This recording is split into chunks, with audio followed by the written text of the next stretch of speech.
Je me souviens, ça a débuté comme ça. C'était la fin de mes années lycée. J'avais des envies, j'avais des doutes. Je cherchais une formation qui assurerait mon avenir. Et puis il y a eu des rencontres, une trajectoire, un lien de confiance. Je me souviens du jour de la rentrée, de l'appréhension forcément, beaucoup d'attentes. Mais j'étais heureux de démarrer cette nouvelle aventure. Dès ma première année, j'ai beaucoup appris. J'ai compris comment utiliser mon agilité, comment m'exprimer, convaincre, comment prendre confiance en moi. Je me souviens avoir rencontré des guides issus d'horizons différents qui m'ont inspiré, m'ont aidé à décrypter le monde qui m'entoure, m'ont fait comprendre ce que sera demain. Je me souviens d'un lieu où tout était fait pour m'aider à capter les tendances, à anticiper et innover. D'un lieu où ma voix n'était pas toute tracée. D'un lieu où le mot « vie » prenait tout son sens. Où nous étions ensemble, tout simplement. Au fil des années, j'ai découvert un monde de plus en plus ouvert et connecté. J'ai rencontré des personnes du monde entier, sur des campus internationaux, des lieux inspirants et de nouvelles façons de travailler. Pas à pas, j'ai préparé mon avenir et je me suis challengé dans de vrais contextes professionnels. Année après année, j'ai gagné en maturité. Et aujourd'hui, je tisse mon avenir dans un monde plein de promesses. Je me souviens, tout est passé si vite. Je me souviens d'en avoir rêvé. Et aujourd'hui, tout devient possible. Ce sera demain et ce sera ici.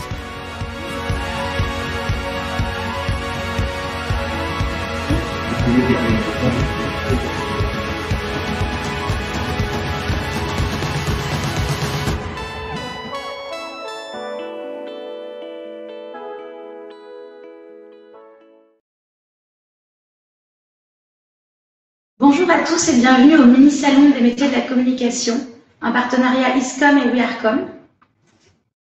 Aujourd'hui, nous allons parler de la communication appliquée au secteur de la santé. Alors, nos intervenants, pour merci d'être ici, il y a Charlotte Warenbourg, Head of Communication and Patient Advocacy chez l'annonceur Amgen, Laurence Baldocci, International Account Manager chez Publicis Health, et Dominique Noël, présidente du Festival de la communication santé. Vous pouvez tout au long de la présentation envoyer vos questions sur les réseaux sociaux au hashtag #AskISCOM. Alors, WeAreCom, qui sommes-nous? On est un accélérateur de communicants à Paris. On veut en fait transformer la valeur ajoutée de notre métier. On est une team de professionnels passionnés. On a un média pour tous les communicants et un club pour les équipes d'annonceurs. Le média, c'est plus de 20 000 visiteurs mensuels, plus de 25 000 abonnés à notre newsletter et plus de 50 000 personnes touchées chaque mois sur les réseaux sociaux. Quant au club, dont l'objectif est de progresser entre pairs, il réunit 18 équipes de communication de l'annonceur et chaque mois, on propose des ateliers à thématiques du moment, comme le personal branding ou la com interne, ou encore la sincérité perçue par les Français. Alors, la communication, c'est quoi? On ne naît pas marque, on le devient progressivement. On peut aussi cesser de l'être, dit Jean-Noël Capferrer, expert des marques. Alors, les techniques de communication, il y a la communication média, qui est plus traditionnelle, la télévision, la radio, le cinéma, l'affichage, la presse et Internet. Et il y a aussi la communication hors média, qui regroupe les relations presse, les relations publiques, l'influence, le marketing direct, le sponsoring et les réseaux sociaux. Alors, la communication peut être externe et interne. Externe, c'est lorsqu'elle s'adresse aux consommateurs, et interne, c'est lorsqu'elle s'adresse aux collaborateurs d'une même entreprise. Alors, la communication, est-ce que c'est fait pour vous? Alors, les 9 points clés pour être un bon communicant, il faut être créatif, réactif, faire preuve de polyvalence, être très curieux, avoir un bon relationnel, un excellent rédactionnel, savoir planifier et aussi évoluer au sein de son métier. Alors, Benoît Cornu, ex-communicant du PMU, dit « Aujourd'hui, une entreprise est soumise à beaucoup plus de sollicitations extérieures. Elle est amenée à intervenir sur un périmètre bien plus large que son produit et son offre de produits. » Emmanuel De Carlo, vice-président de communication à affaires publiques de Coca-Cola European Partners France, dit « Pour devenir DIRCOM, il faut avoir les mots justes, être humble dans son positionnement et épouser les valeurs de l'entreprise tout en restant fidèle à ses convictions. » Pour devenir DIRCOM, il faut de l'expertise en communication, savoir écrire et savoir parler. Cela paraît simpliste, mais c'est extrêmement important, dit le DIRCOM de AXA. Quant à Xavier Rivoire, directeur de la communication de Decathlon, je vois mon rôle de DIRCOM comme le trait d'union entre l'enseigne, ses collaborateurs et l'externe, dont les médias, journalistes, blogueurs et influenceurs. La créativité, c'est bon pour la santé. On est parti pour la communication en santé. Alors, tout d'abord, il faut faire attention au lancement de produits lorsqu'il y a un nouveau produit qui est lancé. La priorité, c'est de développer ses ventes avec des stratégies de communication, un positionnement produit et une identité visuelle. Il faut déployer des campagnes de communication afin de prévenir, mais aussi de sensibiliser le public et les patients et promouvoir les causes de santé publique. Alors, il faut attirer sur les stands les professionnels de la santé lors d'événements avec des dispositifs innovants et alternatifs. Il faut accroître la visibilité et surtout la visibilité digitale en faisant la promotion des initiatives. Cela nécessite des expertises en social media et en référencement naturel. Il faut savoir produire des contenus aussi bien vulgarisés pour les patients que scientifiques pour les professionnels de la santé. Et enfin, il faut savoir animer des communautés de patients avec l'objectif de créer de l'engagement. Alors, les jobs dans la communication santé. Alors, la différence entre agence et annonceur, c'est que l'annonceur, c'est toute entreprise, groupe, start-up, institution publique qui a une équipe de communication en interne qui va s'adresser aux clients et parler d'elle-même. Tandis que l'agence, c'est un prestataire externe qui va dédier une équipe de communication spécialisée pour répondre à des besoins spécifiques de l'annonceur. Amgem est un annonceur et Publicis Health, une agence. Chez l'annonceur, on peut retrouver l'attaché de presse, le community manager, le chargé de relations publiques, le chargé de com financière, le chargé de com ou le chargé de communication digitale. L'attachée de presse, c'est en quelque sorte Madame porte-parole. Elle est garante du lien de confiance entre les médias et l'entreprise. Elle veille et conseille. Il faut une forte connaissance des médias, beaucoup de diplomatie et savoir gérer les imprévus. Le chargé de com digital, Madame numérique, elle gère toute la ligne éditoriale, les contenus digitaux et son suivi technique. Il lui faut maîtriser les outils numériques, maîtriser l'informatique et être très dynamique. Du côté agence, on peut retrouver le directeur de stratégie, le consultant RP, l'assistant relations presse, le community manager, le développeur ou encore le consultant digital. Le consultant digital, ou Madame Influence, gère les audits. Elle définit la stratégie digitale, met en place cette stratégie, mesure et analyse ses résultats. Il lui faut de fortes capacités d'analyse, des qualités rédactionnelles, savoir travailler en équipe et donc avoir un bon relationnel. Et pour finir, le community manager ou monsieur réseaux sociaux, il incarne la présence de l'entreprise sur tous les réseaux sociaux. Il gère les communautés et l'irréputation de son entreprise. Il lui faut une forte culture du digital, une capacité d'analyse et beaucoup de réactivité. Pour 2021, on prévoit quoi? Alors, les plus hauts salaires à l'entrée, c'est chef de projet digital, chargé d'acquisition et chargé de CRM. Les métiers qui recrutent le plus de jeunes, chargé de web marketing, e-merchandiser et community manager. 28 ans, c'est l'âge médian du secteur de la communication et des relations publiques. Bac plus 4 et Bac plus 5, c'est le niveau d'études moyen des communicants qui entrent en agence ou chez l'annonceur. Alors, les tendances pour la com santé, il y a une dématérialisation et une diversification des supports, surtout avec le digital, l'émergence d'équipes, communautés de patients. Les professionnels de la santé deviennent de vrais influenceurs actifs. La génération mobile first est de plus en plus présente, entre autres avec Doctissimo. Il faut aller vers un meilleur partage des pratiques pour une meilleure prise en charge des patients, avec, entre autres, l'expérience utilisateur. On va laisser la parole aux professionnels. Alors, Charlotte, Florence et Dominique, je vais vous laisser chacune vous présenter. Charlotte, vous pouvez commencer. Avec plaisir. Bonjour à toutes et à tous. Donc, je suis Charlotte Warembourg. Je suis directrice de la communication de la filiale France d'Amgen. Deux mots sur Amgen avant de vous donner mon parcours. Amgen, en fait, c'est une entreprise de biotechnologie. Donc, en fait, on fait des médicaments, mais biologiques, à ne pas confondre avec les médicaments chimiques qui peuvent être, par exemple, le Doliprane. Les biologiques, c'est souvent des injectables. Donc, pour des maladies en général plus graves et plus importantes. Nous, 80% de ce qu'on soigne chez Amgen, c'est le cancer, par exemple, pour vous donner une idée. C'est une entreprise qui est américaine, qui est basée en Californie, qui a un peu plus de 24 000 salariés dans le monde. Et puis en France, on est une filiale de 400 personnes avec une activité à la fois commerciale et une activité de recherche clinique. cliniques. Donc, on fait des essais cliniques beaucoup en France. Donc, moi, du coup, ça fait plusieurs années maintenant que je travaille dans le secteur de la santé. Mais j'ai un parcours purement communication, parce que j'ai fait entre autres l'ISCOM, et je suis entrée dans le cadre d'une alternance chez Sanofi, qui est un grand laboratoire pharmaceutique français. Et puis le secteur m'a plu, puisqu'on ne se lève pas le matin pour vendre de la lessive, il y a un vrai sens derrière tout ça. Donc j'y suis restée, et voilà, aujourd'hui maintenant je suis chez Amgen, puis je vous en dirai un peu plus tout à l'heure. Merci beaucoup. Maintenant, si Laurence, vous voulez bien vous présenter?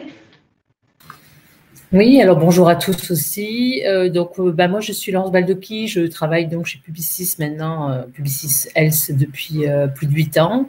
Globalement, mon parcours, moi, je viens de la communication plutôt globale et ensuite, j'ai atterri chez Publicis Health.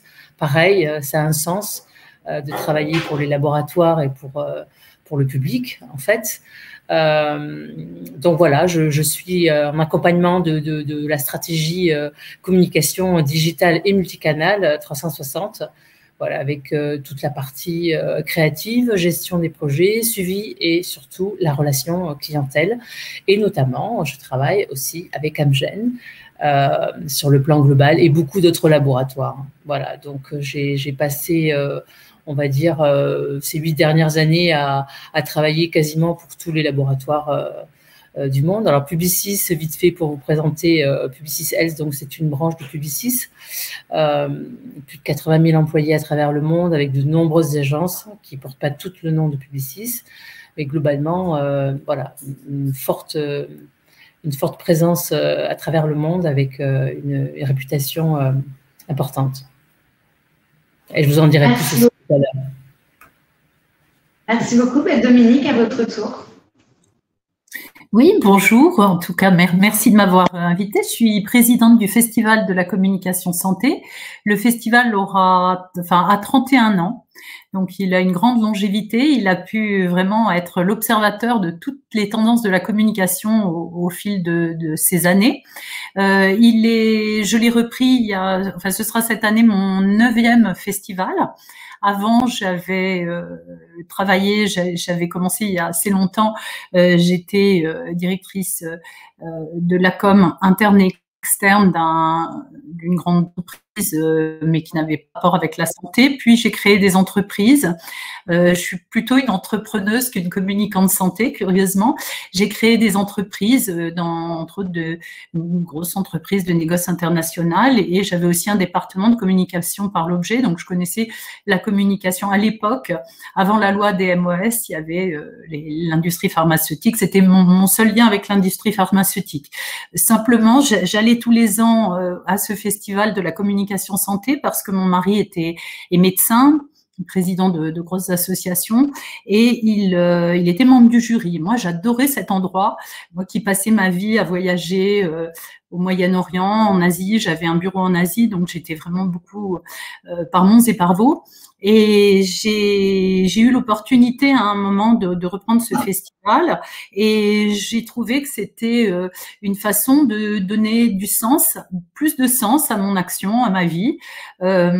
C'est absolument passionnant de travailler sur le secteur de santé. Je pense avoir été une des premières à mettre en exergue le travail des associations de patients. Évidemment, c'est un festival B2B qui regroupe les gros annonceurs de la santé, donc ils sont tous là de façon très traditionnellement là depuis une trentaine d'années, et les associations maintenant on fait quelque chose de beaucoup plus transverse avec des établissements de soins, des fédérations, évidemment toujours les gros industriels, hein, bien sûr c'est notre cœur de cible, mais aussi comme je vous l'ai dit les associations de patients, les startups, voilà, c'est quelque chose de très très transverse. Et c'est paradoxalement une sorte de nouveau métier, si j'ose dire. Merci beaucoup. Et maintenant, on peut passer aux questions. Alors, première question. Pourquoi et quand avez-vous décidé de vous orienter vers la com en santé? Si Charlotte voulait continuer à commencer. Oui, en fait, moi, pour être totalement honnête, ça s'est fait totalement par hasard. Justement, je cherchais, comme je disais tout à l'heure, une alternance lorsque j'étais à ma dernière année à l'ISCOM. Et puis, j'ai eu l'occasion d'aller passer un entretien justement chez Sanofi. Et puis, c'est vraiment, il y a eu un vrai fit avec le manager, enfin la manageuse en l'occurrence qui m'a recrutée à l'époque. Donc, j'ai rejoint d'abord Sanofi en tant que chargée de communication pour le département des affaires publiques. Donc, c'était justement comment valoriser tous les projets qui étaient mis en place par les gens sur le terrain qui menaient justement des projets avec les associations de patients. Et donc, c'était tout de suite très, très intéressant. Enfin, moi, j'ai trouvé ça tout de suite très passionnant et voilà, c'est un secteur qui m'a énormément plu. C'est pour ça que jusqu'à aujourd'hui, je ne l'ai pas quitté. Je ne sais pas si je le quitterai un jour, mais en tout cas, c'est pas dans mes plans à court terme. Merci beaucoup. Et vous, Laurence? Alors, moi, j'allais dire, c'est un peu pareil, c'est aussi le hasard. Moi, je viens d'une communication à la base. J'ai travaillé à mon compte pendant longtemps. Hein, j'ai créé ma propre boîte de communication. Donc là, j'étais plus dans le grand public ou la culture, les choses comme ça. Et puis, j'ai fait un petit passage dans la formation. Où j'ai commencé un petit peu à voir ce qui se faisait en tant que formation en communication et en tout le reste. Et du coup, j'ai été sollicitée par Publicis Santé. Donc, je suis allée voir et effectivement, comme on disait tout à l'heure, la santé, c'est quand même quelque chose qui a du sens. Et j'ai commencé, et puis maintenant, ça fait 8 ans, pareil, je ne pense pas que je vais changer. En tout cas, c'est un secteur très stimulant, avec des défis et des challenges un petit peu tous les jours. Des nouvelles rencontres très souvent et comme disait tout à l'heure aussi Dominique, avec des nouvelles associations de patients. Donc, il y a vraiment tout un suivi santé à faire et donc c'est vraiment très, très, très intéressant. Merci beaucoup. Et vous, Dominique, pourquoi et quand avez-vous voulu vous orienter vers la communication santé ?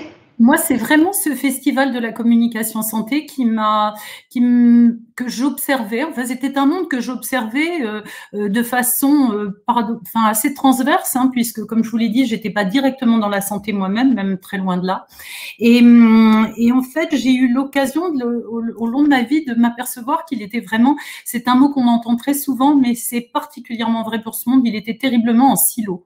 Et étant donné que j'aime bien les défis, je suis aussi quand même une entrepreneuse, je me suis dit, tiens, ça pourrait être intéressant de reprendre un festival comme celui-ci et de lui donner vraiment un sens, c'est-à-dire vraiment partage, convivialité, de créer du lien entre les gens, des gens qui se parlent pas forcément, ou qui ont parfois de la défiance, avec des choses qui sont parfaitement, vues par moi et je pense vues par vous tous, assez illogiques, c'est-à-dire des gens qui ont confiance dans le médicament, mais qui n'ont pas confiance dans les industriels de santé. Enfin, c'est quand même pas très cohérent.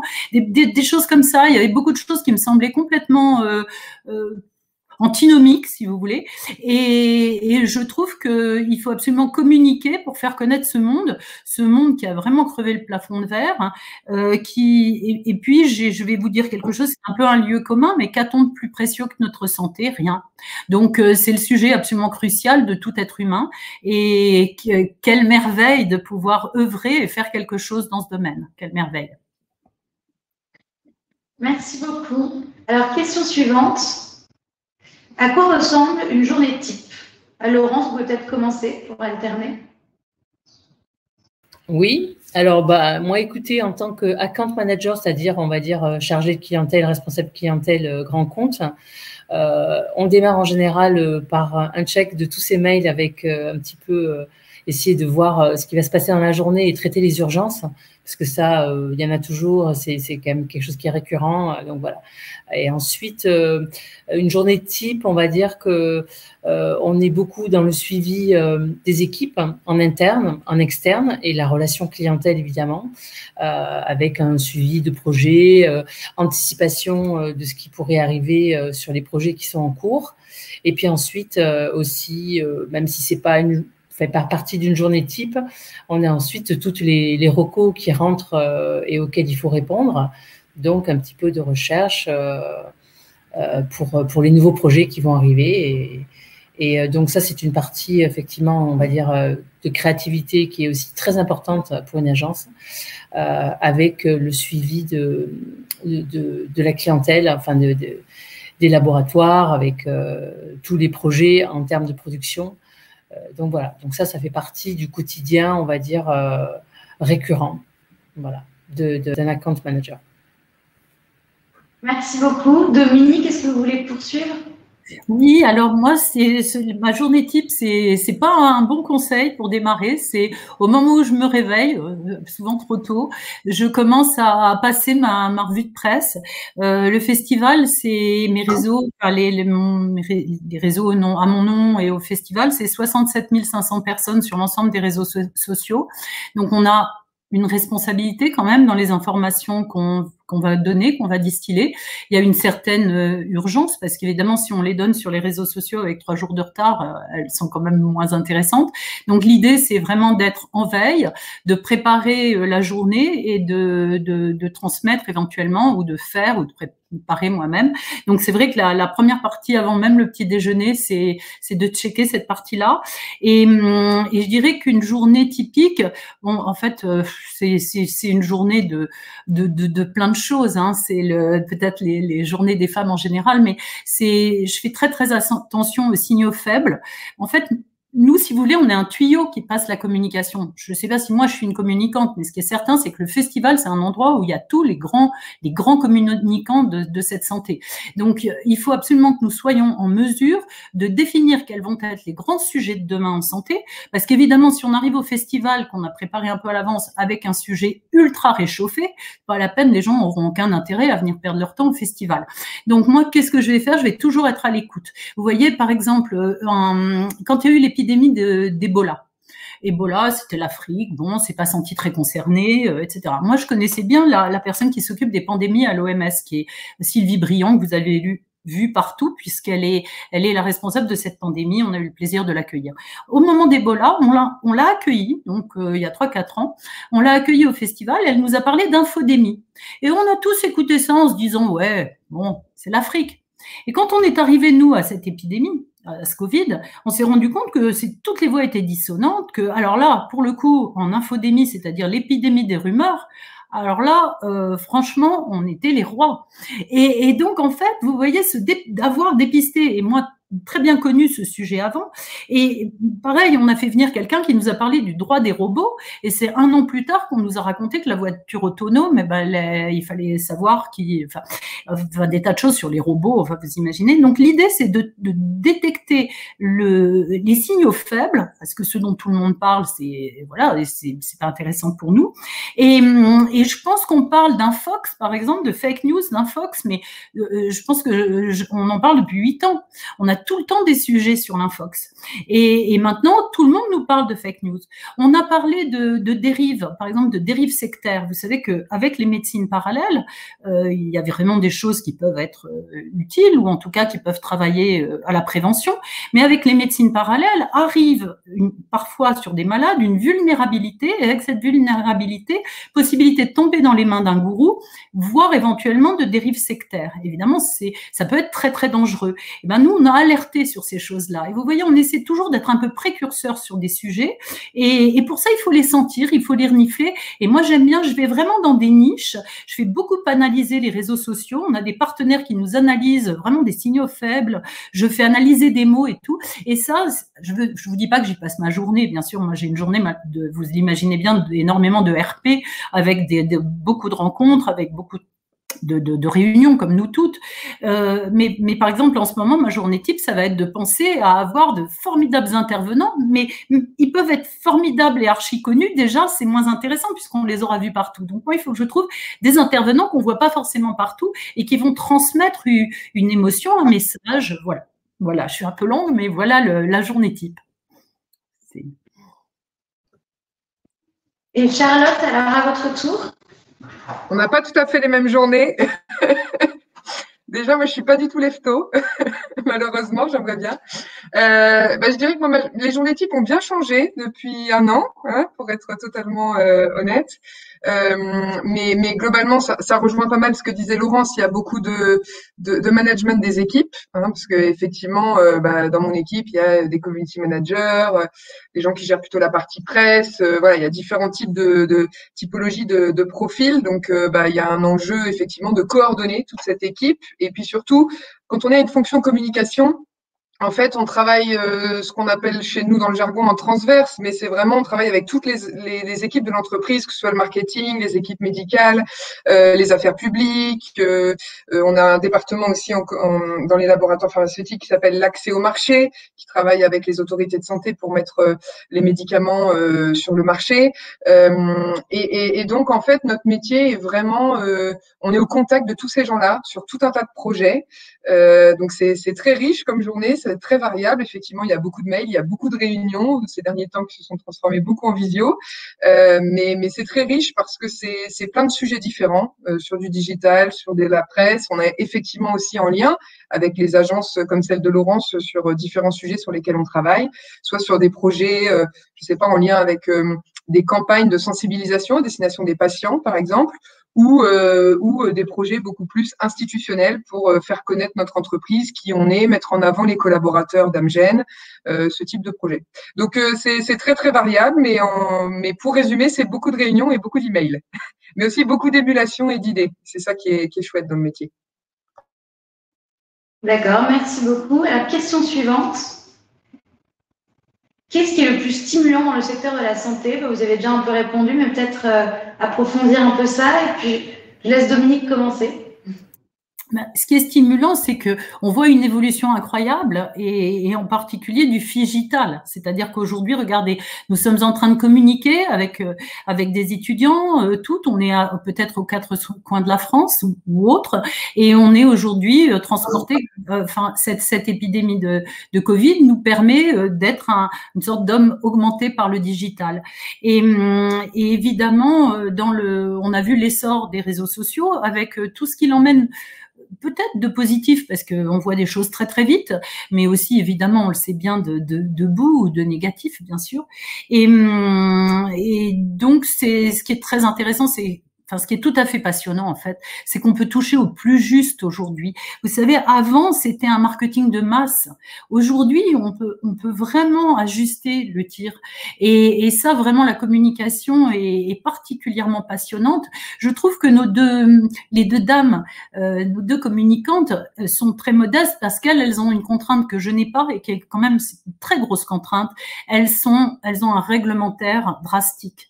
Et en fait, il faut arriver à la fois communiquer et être de bonnes communicantes comme elles le sont, et vraiment les deux excellent, mais avec un petite marge, parce qu'il y a un réglementaire fou qui est un garde-fou pour les citoyens, bien sûr, mais qui est aussi extrêmement contraignant. Moi, j'ai pas ça.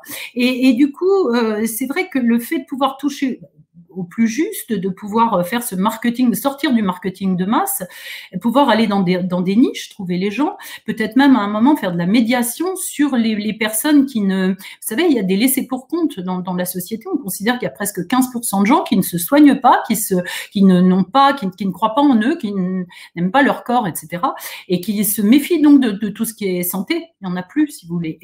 Et aujourd'hui, on va avoir à parler de médiation, par exemple. Vous voyez, ça, et la médiation, nous, on croit tous que c'est du juridique. Non, pas du tout. Il va falloir être des médiateurs pour remettre tout le monde dans un système, dans un système gagnant de prévention, etc. Et donc la communication, voilà, c'est extraordinaire. On a tellement, ça évolue tellement. C'était le livre il y a 30 ans, bien sûr. On ne jurait que par les livres, et puis aujourd'hui, on a cette communication digitale qui est un plus, mais le papier existe encore, heureusement. Très bien, merci beaucoup. Alors Laurence, pour vous, quel est le plus stimulant dans la communication de la santé? Alors, je vais rebondir un petit peu sur ce que vient de dire Dominique, parce qu'en fait, effectivement, on est, en tant qu'agence, on va dire, réglementée par toute une législation médicale. Alors, ce qu'il y a de plus stimulant, je vais dire, pour une agence, enfin, en tout cas, en tant que poste ici, en tant qu'account manager, c'est déjà de pouvoir travailler avec toutes les équipes. Donc, les équipes médicales pour la rédaction, médicale qui est très réglementée, ensuite les équipes créatives et ensuite le développement. Cette dernière année, avec le Covid, on a été un peu tous contraints d'être un peu quasiment tout digital. Alors, pas complètement évidemment, mais moi qui travaille beaucoup à l'international, en fait, il y a beaucoup d'éléments qui ont été échangés.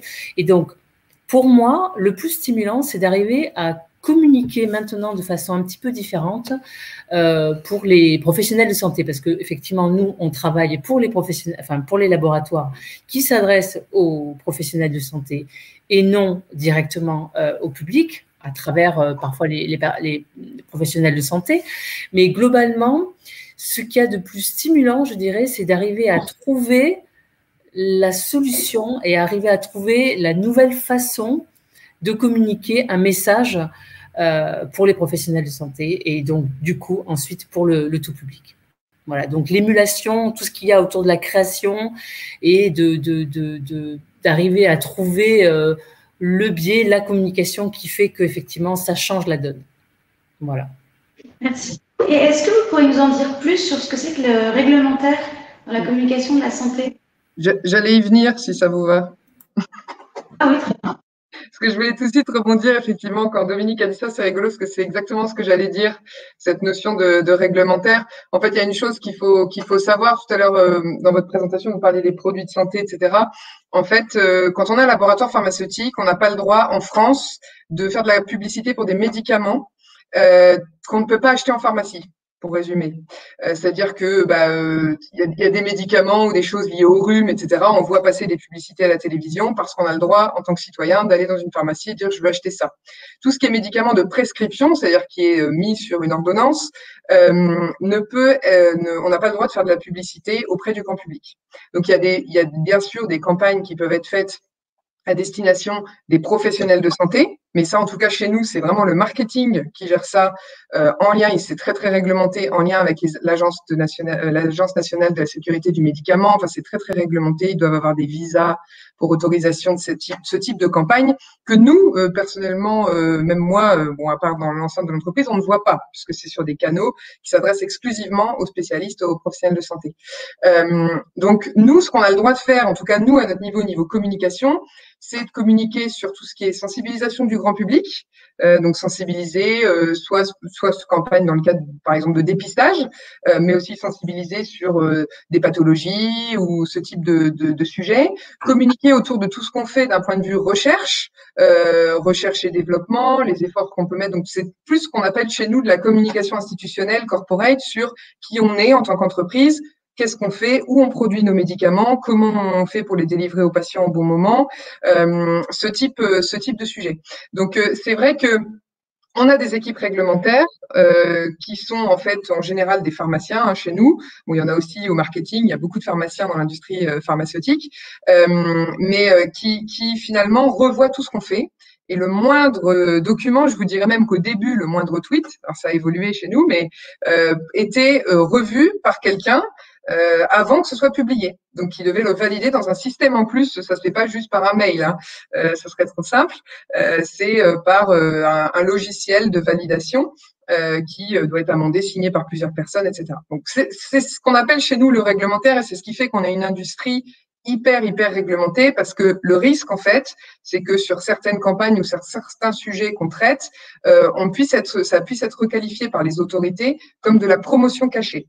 Et c'est absolument pas ce qu'on veut faire. Nous, on veut juste être dans l'ouverture, expliquer ce qu'on fait, être didactique, expliquer qui sont les gens qui sont derrière l'industrie du médicament, etc. Et d'autant plus qu'en France, il y a une méfiance par rapport à ça. Voilà. Donc, en quoi c'est stimulant? C'est-à-dire que finalement, il y a tellement de réglementation que quand on arrive à sortir une campagne qui, on peut le dire, a de la gueule ou qui a un impact, voilà, on est fiers, on est d'autant plus fiers qu'en général, c'est très compliqué. C'est un long travail avec les agences, avec beaucoup de départements en interne chez nous pour réussir à ce résultat-là. Donc, c'est en ça que c'est hyper stimulant. Et puis, moi, une deuxième chose qui me stimule, qui n'a rien à voir, c'est que je suis au contact aussi avec des associations de patients. Puisque ça fait partie aussi de nos attributions côté communication, d'être en lien avec eux, justement pour travailler parfois sur des projets de campagne ou de documents pour expliquer aux patients des choses qui sont parfois compliquées à comprendre. Et ça, quand on est face à une association et à un patient, ça nous ramène à la réalité de ce qu'on fait et à pourquoi on le fait. Donc ça aussi, ça me stimule beaucoup. Merci beaucoup. Question suivante. Quelle est la campagne ou la communication dont vous êtes la plus fière? Et je vais laisser Dominique commencer. Bon, alors, pour ce qui nous concerne, évidemment, on fait pas les magnifiques communications peut-être de Laurence, bien sûr, ou de Charlotte. Moi, si vous connaissez notre logo, c'est une femme sur un cerveau. Et en fait, notre baseline, c'est les cerveaux de la communication se retrouvent à Deauville. Enfin, je sais pas, les cerveaux de la com santé, les cerveaux de la com santé. Et ça veut dire ils se retrouvent à Deauville au festival. Et évidemment, c'était mon côté un petit peu féministe. On a sorti cette femme sur un cerveau, puisque c'est les cerveaux de la communication, rose, parce que vous aurez remarqué, j'aime bien le rose, mais également parce que c'est un métier, ce sont des communicantes. Beaucoup, il y a évidemment des communicants, on va pas faire des choses à l'envers, mais il y a quand même beaucoup de communicantes absolument excellentes, et c'est voilà, donc j'étais contente de mettre pour une fois les cerveaux de la communication et puis de tirer un peu, il y a une femme qui est sur le cerveau, et voilà, ça c'était un petit côté un peu féministe, et je dois dire, j'ai jamais raconté pourquoi il y avait les cerveaux de la communication, vous voyez une femme sur un cerveau, mais je trouvais ça un peu osé, et en même temps, écoutez, ça fait, on le sait bien, hein, la cause des femmes est un sujet important dans notre société, même si nous sommes des femmes privilégiées, il y a encore du chemin à faire. Et voilà, donc ça c'est une chose. Mais si une chose dont je suis vraiment très fière, ça s'est passé au dernier festival. Nous avons eu l'idée avec Yves Drug, Claude Touche a eu l'idée de faire un calendrier, et nous en avions discuté ensemble, et on avait vu ensemble, et j'avais proposé que ce soit les patients se mettent à nu, et pour alerter sur des causes. Et on avait, les patients ont joué le jeu, 12 associations de patients et pas des moindres, ont joué le jeu avec un calendrier extrêmement artistique, assez grand, qui s'est vendu au festival, mais qui a été un succès que vous n'imaginez pas. On est passé à tous les journaux télévisés, on est passé dans toute la presse, c'est quelque chose d'incroyable, quoi. On a dû dépasser les 200 articles, et les associations ont été extraordinairement engagées. Les profits ont été répartis entre les 12 associations. Et ça, c'était un peu osé, pas parce qu'ils étaient nus, mais enfin c'était un peu osé que les patients se mettent à nu, mais il fallait vraiment alerter sur leur cause. Et c'est vrai que tout le travail que nous faisons tous, c'est quand même pour eux. Et ils ont aussi quelque chose qui est très important, c'est un savoir expérientiel. Alors, ils n'ont peut-être pas tous le savoir scientifique ou la connaissance des molécules, etc., mais ils ont l'expérience de leur pathologie. Et c'est eux aussi qui permettent les patients si on a le malheur tout d'un coup d'avoir une pathologie, il y a une association de patients dans cette pathologie qui va vous tenir la main en vous disant, voilà, tu risques d'avoir ça, mais voilà comment ça se passe, etc. Et donc, ils ont un très, très grand rôle. Alors, c'est vrai, ce calendrier de patients, on les a tous réunis sur la scène. Ils étaient vraiment tellement engagés, c'était magnifique, et puis ça a été un succès fou. Donc oui, vraiment, on est fiers de ça, sur une idée de Claude Touche, d'Yves Drug, extrêmement relayée par l'agence de com de Stéphanie Chevrel, un magnifique photographe, Nathalie Oudjan. Enfin, ça a été vraiment un très, très beau travail collectif. Merci beaucoup. Et vous, Laurence, votre fierté en communication? Alors, moi, si je peux dire, j'aurais quand même du mal à résumer une communication, parce qu'il y en a tellement, et moi, j'ai travaillé avec vraiment beaucoup, beaucoup de laboratoires. Alors moi, je suis un petit peu spécialisée dans la communication digitale et, on va dire, les congrès. Donc, quelque part, j'ai envie de dire que ma fierté, c'était un congrès qui s'est passé en 2018, qui était encore un congrès en live, à Copenhague pour Amgen International.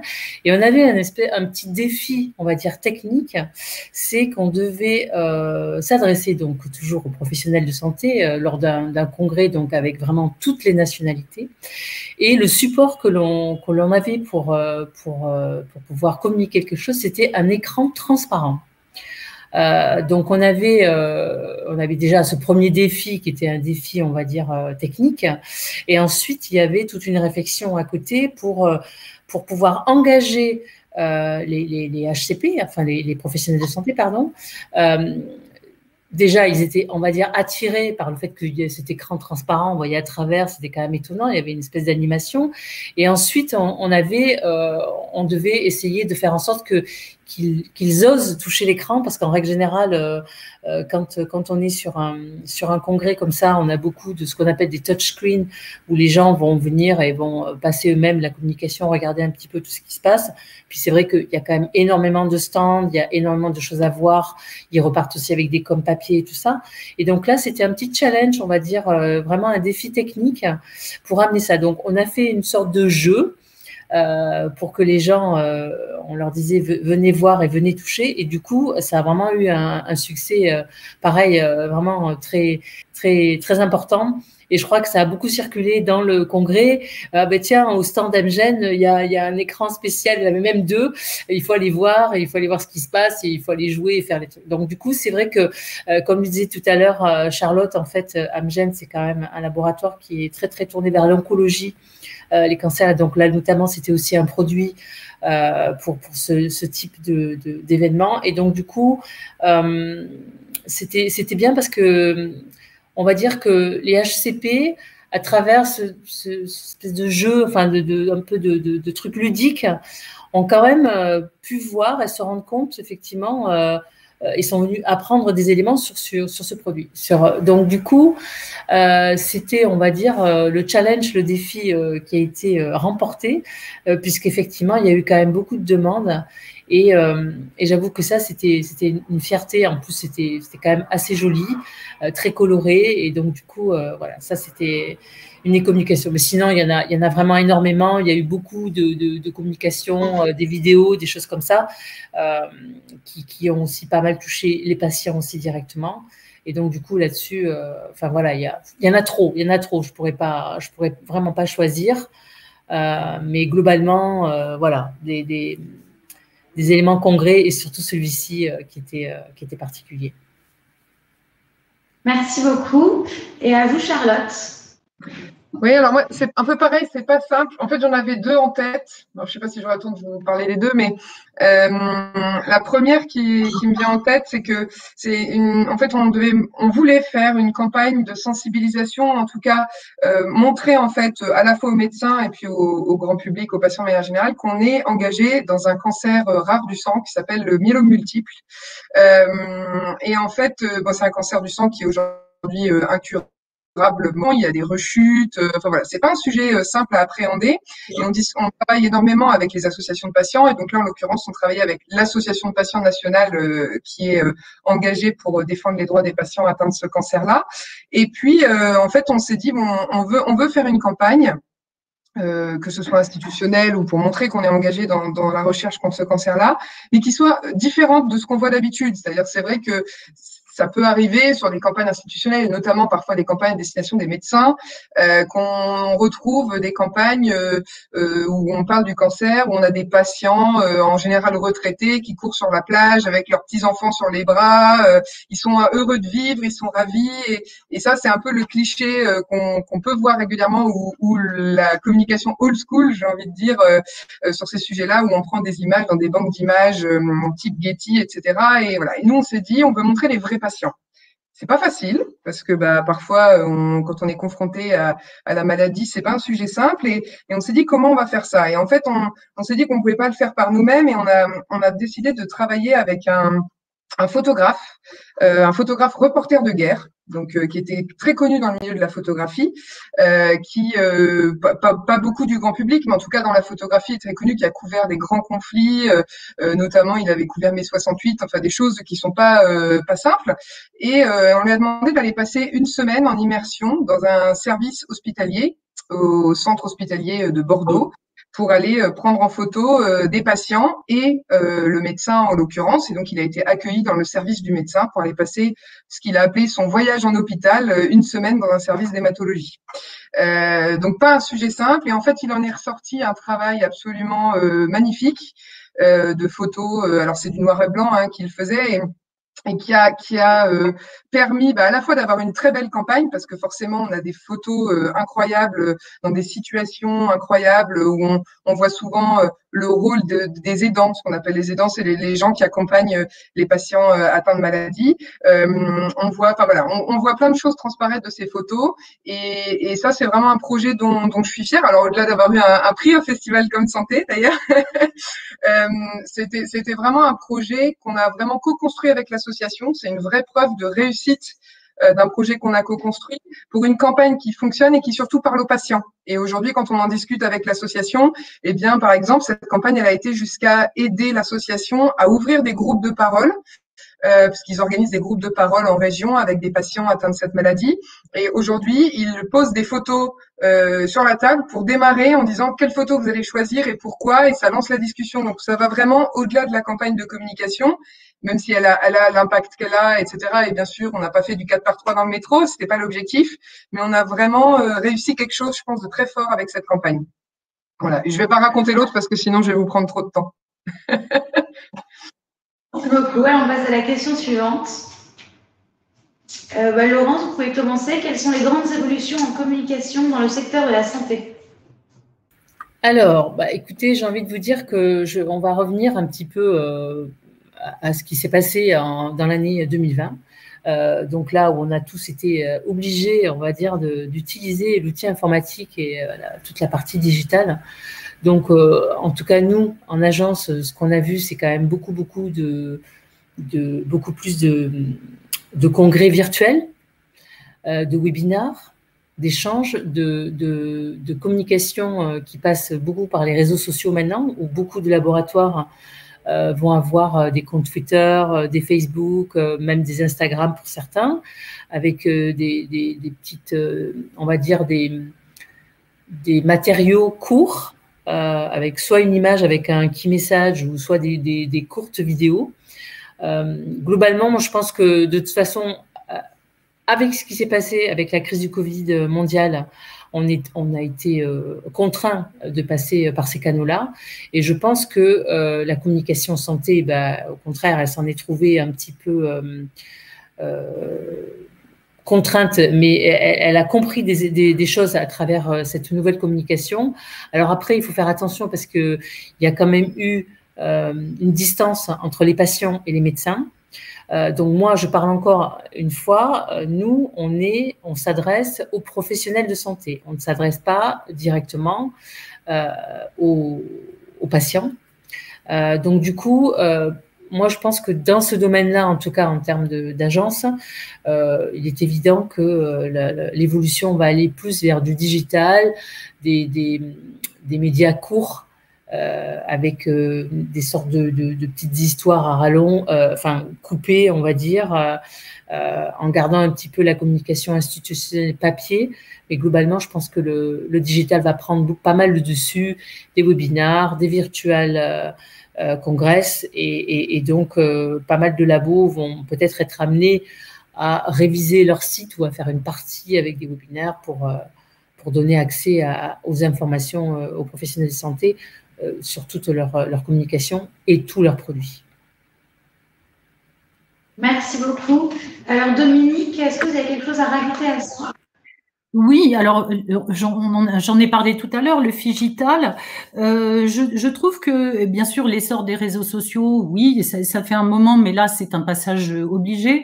Je crois que vraiment, les gens ont besoin de deux choses et qui sont c'est pas facile à réaliser. Il faut à la fois une immédiateté de l'information et en même temps apporter quand même la valeur de la preuve aux allégations. Et je trouve que c'est posé quelque chose, d'ailleurs, qui va être le fil rouge. Je l'annonce, c'est aujourd'hui que ça a été annoncé. Le fil rouge du festival, ça va être communication santé et confiance. Parce qu'en fait, là, on va tous avoir un très, très grand rôle et il va falloir qu'on distille rapidement des informations, rapidement en face d'une communication très punchy, mais la confiance a parfois été mise à mal. Mais pas que, il y a eu des choses très très positives, hein, évidemment. Mais il y a eu aussi de la défiance. Et en fait, je crois que tous les acteurs de santé que nous sommes doivent vraiment maintenant, plus que jamais, prendre la parole, vraiment apporter de la preuve à ce qu'ils disent. Alors après, vous aurez toujours des gens qui sont contre tout. Mais enfin, ça, c'est, voilà. Il y a aussi une émergence quand même, mais ça, c'est pas la crise qui l'a fait, mais je trouve qu'il y a quand même une nouveauté enfin, depuis un an, à peu près, un an et deux, c'est les podcasts. Je trouve que les gens écoutent de plus en plus de podcasts. C'est un format assez dynamique aussi. Voilà, mais je redirais Figital. Voilà, Figital. Le mélange du physique digital, voilà. Merci beaucoup. Et alors, Charlotte, dans les grandes évolutions? Moi, je dirais que bon, Dominique dit que les réseaux sociaux, ça fait un moment, mais dans la pharma, pas tant que ça, en fait. Hein. C'est vrai que c'est quelque chose qu'on a tendance à oublier. Moi, je suis arrivée chez Amgen il y a bientôt 5 ans. Il n'y avait pas les réseaux sociaux. Hein. Au niveau mondial, il y avait juste un compte Twitter. C'est tout. Donc aujourd'hui, déjà en 4-5 ans, j'ai vraiment vu l'évolution parce moi j'ai lancé les réseaux sociaux en France et en Europe. Et du coup, on voit vraiment déjà cette évolution-là. Donc, c'est une évolution qui paraît tellement banale et c'est le passé pour beaucoup d'entreprises, mais pour la pharma de manière générale, parfois encore pour certaines entreprises ou certaines filiales d'entreprises, c'est le présent. Et je dirais que ça va avec un autre point qui est que finalement l'industrie pharmaceutique de manière générale, enfin je parle vraiment industrie pharma, pas forcément communication santé au sens plus général, mais on était beaucoup dans le réactif. C'était de la communication réactive et je pense qu'aussi les départements de communication dite institutionnelle, donc qui ne travaillent pas vraiment avec le marketing en direct, étaient assez peu fournis et du coup il y avait on faisait assez peu de communication proactive. Et je pense que ça, c'est vraiment une grande tendance qui évolue. Et comme le disait Dominique, on le voit, tous les laboratoires aujourd'hui vont de plus en plus vers l'extérieur, s'exprimer sur différents types de sujets. Et il y a un vrai enjeu de communication effectivement par la preuve, en donnant des exemples concrets, en montrant ce qu'on fait, parce qu'en France, et c'est très franco-français, hein, peut-être que Laurence pourra compléter, mais pour travailler dans une boîte américaine, c'est pas le cas dans d'autres pays. Il y a une vraie défiance envers l'industrie pharmaceutique en France. Comme la santé en France est gratuite, parce qu'on a un système d'assurance maladie qui d'ailleurs est le meilleur au monde, hein, mais comme la santé est gratuite, les gens, dès qu'il s'agit de on peut pas dans la tête des gens faire du profit entre guillemets sur le dos des malades. C'est ce que les gens disent. Et donc du coup, il y a toujours une défiance envers l'industrie pharmaceutique. Donc je pense qu'il y a un vrai rôle d'éducation sur ce qu'on fait, sur comment on apporte de l'innovation, la recherche qu'on peut mener, etc. Et ça, c'est un vrai enjeu et je le vois comme une réelle évolution parce que ça fait maintenant plusieurs années qu'on voit les gens communiquer sur ce sujet-là. Et puis, ça s'accélère avec effectivement la crise Covid. On a quand même vu de nombreux laboratoires sur le journal de 20 heures pour expliquer ce qu'ils étaient en train de faire pour accélérer la recherche. Pour moi, c'était une grande première. Hein, j'avais jamais vu ça. Donc je pense que là, il y a vraiment beaucoup de choses qui changent d'un point de vue communication santé. Malheureusement, il a fallu une crise pour ça. Si je peux me permettre, je vais confirmer effectivement ce que vous disiez, Charlotte, qu'effectivement on est dans la réaction un peu immédiate. Effectivement, avec cette crise Covid, parce que il y a effectivement une grande défiance en France, beaucoup plus que dans les autres pays, ça c'est évident. Et en termes de communication, c'est pour ça que maintenant, de plus en plus, et je suis d'accord, Charlotte, en fait, ça quand même depuis peu que les laboratoires commencent à utiliser les réseaux sociaux. Il y avait un Twitter, quelque chose comme ça. Et là, de plus en plus, on commence à avoir des Instagram, des Facebook, des choses comme ça, avec aussi des liaisons avec des associations de patients. Et c'est vrai que l'évolution va dans un discours aussi qui commence un petit peu à changer, avec effectivement l'apport de réponse pour soulager la conscience du patient, parce que effectivement il y a beaucoup de défiance en France, effectivement, mais même dans certains autres pays c'est quand même encore un peu difficile. C'est pour ça que les réseaux sociaux, avec des petits messages immédiats, des petits trucs comme ça renforce un peu, on va dire, le discours avec les professionnels de santé, entre le patient et le professionnel de santé. Et ça, c'est quelque chose effectivement qui a un petit peu évolué ces derniers temps. Merci beaucoup. Alors, il nous reste 5 minutes et une question. Si chacune peut répondre brièvement. Avez-vous un conseil pour les futurs communicants? Charlotte, je vais vous laisser commencer.